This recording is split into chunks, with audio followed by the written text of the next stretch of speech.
சங்கீதம் 40:1 வாசிங்க. சங்கீதம் 40:1.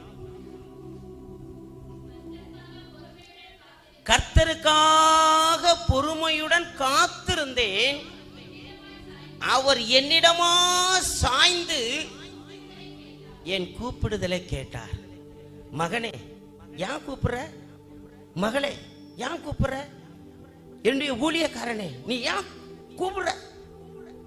கர்த்தருக்கு பொறுமையா காத்திருந்தேன், அவர் என்னிடமா சாய்ந்து என் கூப்பிடுதலை கேட்டார்.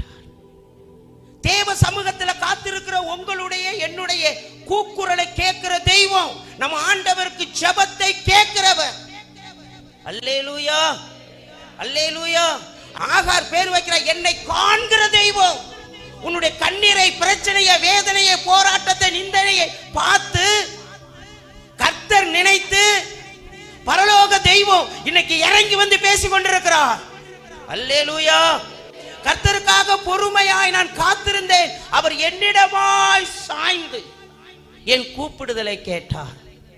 கர்த்தர் ஒரு மனுஷனோட மட்டும் இருந்தா போதும், உலகத்துல எந்த சக்தியும் அவனை மேற்கொள்ள முடியாது.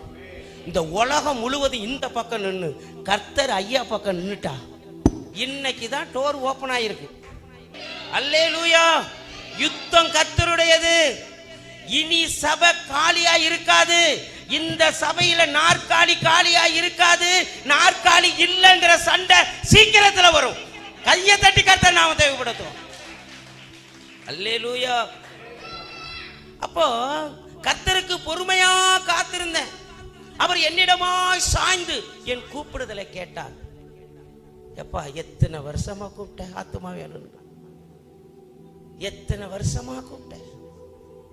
கர்த்தர் இன்னைக்கு சொல்றாரு, உன் கூப்பிடுதலின் சத்தம் பரலோகத்தில் எட்டினதுமா. கர்த்தர் தன்னுடைய ஊழியக்காரனை அனுப்பி பேசும்படியாக அவர் வார்த்தையை கொடுத்திருக்கிறார். இந்த பைபிள் எவ்வளவு பெருசு, இதுல இந்த வார்த்தையை தான் பேசணும்னு அவர் சொன்னா மட்டும்தான் உள்ள போகும்.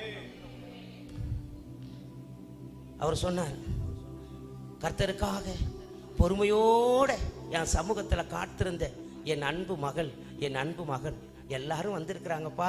நான் அவங்க பக்கம்தான் இருக்கிறேன், அவங்க கூப்பிடுதலை நான் கேட்டிருக்கிறேன்.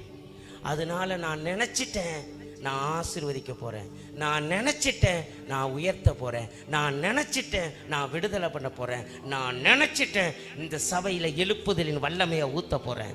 அல்லேலூயா, அல்லேலூயா. கர்த்தர் நல்லவர், பெரியவர், அவர் சர்வ வல்லவர்.